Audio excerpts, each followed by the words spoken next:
A volatile week saw the Nifty and the Sensex snap its 3-week gaining streak, and by the end of the week we realized that the week started off very well at that 18,400 mark but gave up a lot of its gains through the course of the week. So clearly some resistance was faced at higher levels. Now on this week's episode of Editors Roundtable, we're going to be speaking to a very special guest on the markets. We'll also take stock of the Sebi's consultation paper on the expense ratio norms for mutual funds. We put the spotlight on the growth of India's QSR space, and we'll also tell you why NSE has outperformed its global and domestic peers. I'm Sonia Shenoy, and with me are editors Nimesh, Prashant, Mangalam. Guys, this week was a bit of a downer, right? I mean, we started off well and all promised to hit lifetime highs, but then through the course of the week, it just kind of fizzled out. We hit lifetime highs, right? Yeah. Within 10 paisa of lifetime highs on the Bank Nifty, and then the market did nothing. But I think last session, which is Friday's session, has kept hopes alive that this is still a pullback, what we've seen over the last 4 days, and the broader uptrend is still intact. The range has been 18,100 to 18,400.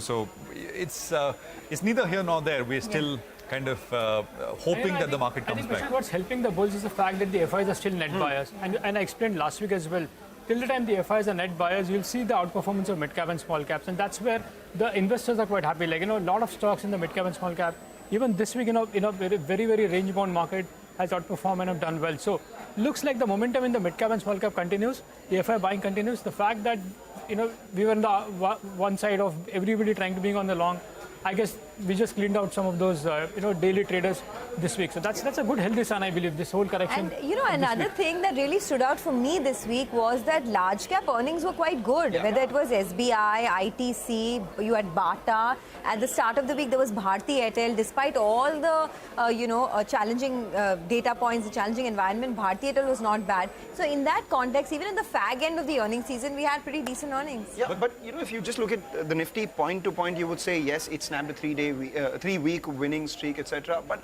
on a daily basis, there was so much rigmarole happening. It was a bit of a drag at most times. The afternoons were a little, where you saw the markets start to slide. And thereafter, the next week is the expiry. So let's see whether this was the week where everyone took a pause, and maybe the expiry week is where we actually see the lifetime highs or not, because it's the May monthly expiry. What happens to sell in May and go away? Yeah, actually, what happened to that? I mean, none of that played out. We, in fact, have Samir Arora joining us as well, the founder and fund manager at Helios Capital. So, Samir, welcome to the show. How are you feeling about India now? Because, it's kind of like a situation where you're struggling at higher levels, struggling to get above those all-time highs for India. But give and take everything, global markets have been doing pretty well. But overall, I've been feeling good. And I've been actually feeling good for this whole year, but except that January was quite bad otherwise. But broadly speaking, I think I now carry only one line story for the world, which is that India is a big beneficiary of China +1. It is simple to carry that message, simple to believe it, simple to prove it, but not simple to bet on it in the sense of specific stocks, but big picture in terms of FII flows, big picture in terms of FDI or supply chain. It's just easy to understand, and I am going with that one line for the next few months. Let's see how it goes. Samir, how high is the book tower behind you? I mean, the screen cuts it off, so we can't. Yes, I'm home, so I have 2 towers at home and 2 in office. And then sorry, what is that? I have 2 towers at home and 2 in office. Actually, 3 offices. Oh, sorry, 2. I mean, it's like a different shape, so it looks bigger. But broadly, yeah, these mostly are not finance books. These are mostly Grisham type. That's where you learn more. Finance books are good to read and then speak about and sound intelligent, but the books where you learn more are the non-finance books, for sure. Samir, what are you reading now? Business book I take to office and keep it there. What I'm reading right now is actually Outlive, which is another version of what I sent you guys, which was Lifespan. So this is Outlive, which is much more readable. And I am trying to implement some of it, like cutting down on sugar to near zero. That's a lifelong plan, right? To try and cut down on sugar. I've done it. I've done it for about a month and a half. Wow. Great. Good for you. Good for you. I'm still struggling. But you know what? Let me do one thing. All of us have to, right? Stay fit, except Mangalam, of course. No, he's the one even I he's the have one who's to. like staying like fit as ever, right? I don't know it. But okay, he's going to give us some fitness tips in a bit. Before that, Sebi released a consultation paper this week about what's happening with the mutual fund industry and the total expense ratio and all of that. Prashant, tell me frankly, did you Sonia, read the whole paper? From fitness and whatnot to, I mean, boring TER and expense ratios. That was a great segue. What do you know? But I did read it. I read it yesterday and I went to sleep at about 1 or so. I mean, it was a long 40-page paper. So let me just go across to the big wall and tell you what really happened. So Sebi is basically asking mutual funds to cut costs for investors, really. So this is basically what they're saying. This is the crux of what they're saying. And let me explain how Sebi plans to implement this. The consultation paper came out yesterday evening. So what Sebi is saying is, whatever is outside of the total expense ratio is basically the money that mutual funds make. Whatever and what is charged to investors. Sebi is saying things like transaction costs, which is brokerage, etc., taxes that you pay to the government, which is charged over and above the base total expense ratio, you bring all that within the TER. Total should mean total. There is nothing called total plus plus plus. Total expense ratio should include everything. Now, the way it's going to do this is that it's proposing new expense slabs for equity and non-equity AUM. The silver lining is that it's allowed the TER, the total expense ratio, to go up a little bit. The fear was, and by the way, this is not new because the Sebi chairman has spoken about this. There have been news articles. It was much anticipated. The fear was that AMCs would be asked to subsume a lot of these additional charges within what they were charging, which is not the case because TER slabs have been lifted a little bit as compared to earlier. I'll get to the percentage levels in just a bit. The other important change is that the slab will be at the AMC level and not at a scheme level. So a scheme can have, say, 2,500, 3,000 crores in assets, but it will not be, the AMC will not charge according to that slab. It will charge at the overall equity AUM level of the AMC, and that is important. Another interesting thing, AMCs have been given the option. This is, of course, a suggestion. Feedback is sought. They can set up terminals, trading terminals in their own offices and deal and execute their own trades. This is as a counter to mutual funds who say that, this will mean that we have to spend more, we can't charge. They're saying, well, trade on your own, don't go through brokers and cut costs. I don't know how practical that is. And they've also introduced the concept of a variable performance-linked total expense ratio. Again, a suggestion, something to be debated, deliberated upon. They're saying that you've got 12 days to kind of send in feedback. So 1st of June is when is the last date to send feedback in. And after that, in a graded manner, within 6 months, all these proposals will be implemented. Let's have the first table, which will tell you how this works, right? I mean, it looks complicated. It is not. But basically, the ceiling, the maximum total expense ratio that mutual funds can now charge is 2.55%. There you go. It was earlier 2.25%. So 2.25 has gone up to 2.55. And as the size of AUM goes higher and higher, becomes bigger and bigger, what you can charge becomes lower and lower. Makes sense, right? I mean, this is a non-linear business. Costs don't go up as the AUM goes up. So this is basically the first table I wanted to put out. Sebi has made an estimation of what this will, what the hit for the mutual fund industry will be, if you can have the next one up. And that is 4.5% in percentage terms at the industry level. This is the total hit that the industry will take. And then I want to just put out another table, which Sebi has put out in its paper. This is, they've taken 5 cases. The second column is for example, if one AMC A is charging 1.8% in total expense ratio, under the new rules, it will become 1.64%. The drop is 9% and so on and so forth, as you can see. These are hypothetical cases that Sebi itself has put in its discussion paper. Now, these are also listed companies, right? AMCs themselves. And CLSA is estimating that assuming no pass-through for companies like HDFC AMC and Nippon AMC, this will be the impact. If you assume some pass-through, which is mutual funds will ask brokers to share some of the burden, distributors to share some of the burden, the impact will be lesser, but there will be impact nevertheless. Let me actually throw it across to Samir, who's with us. Samir, you are in the mutual fund business now, and for you, this is good news. You can charge 2.55% at least to start with. Your thoughts? First of all, we are not in the mutual fund business You will be. yet. Yes, hopefully someday soon. But the thing is, I think this brokerage being included in TR is first time I've heard. Never seen it in US when I was in the mutual fund industry or in Singapore. Because there, there it's not that all funds have to be Warren Buffett kind. Actually, even Warren Buffett trades a lot. But let's say buy and hold so that the brokerage that is being paid is unfair.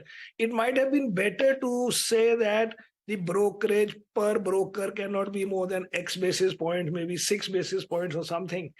But basically, if you make the fund manager every time think that should he do the trade or not because it's going to come out of his pocket, I don't think that is needed.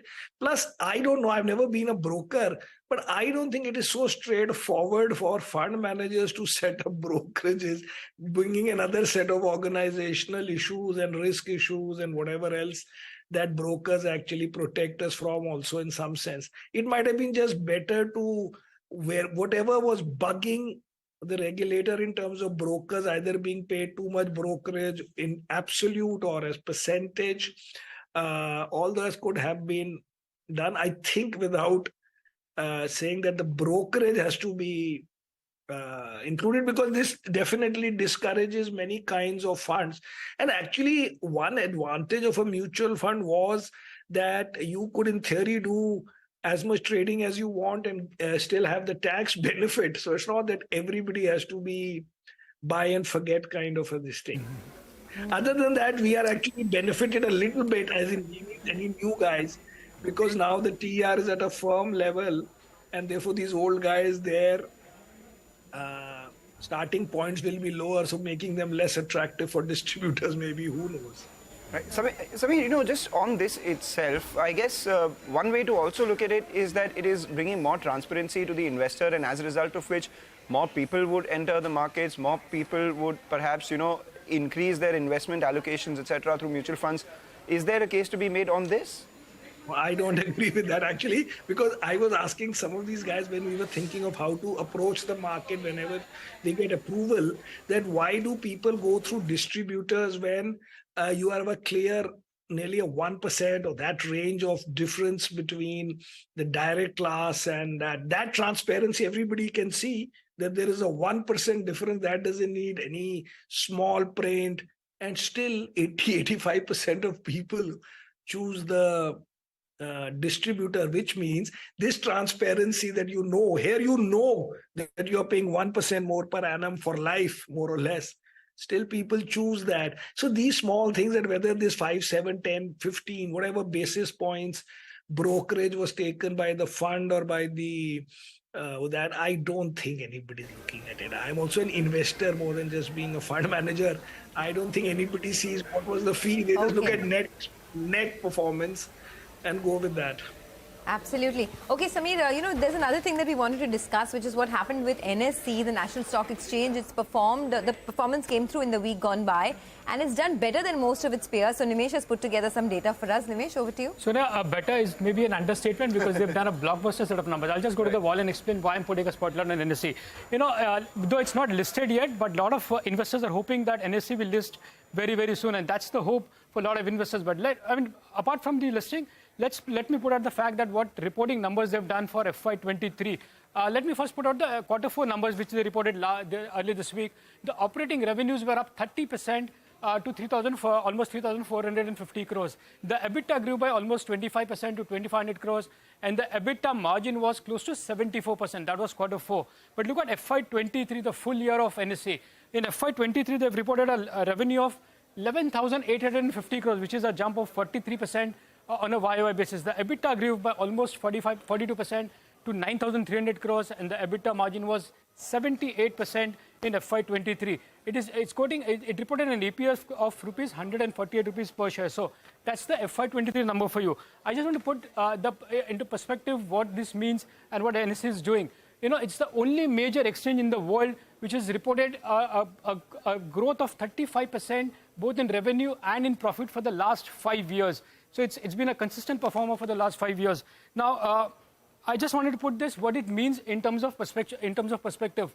NSE's growth in the last 5 years is 3.5 times of what the global average revenue growth has been. And in terms of profits, it's been 10 times more than what the global average across exchanges has been. So that's the kind of growth which NSE has shown in the last 5 years.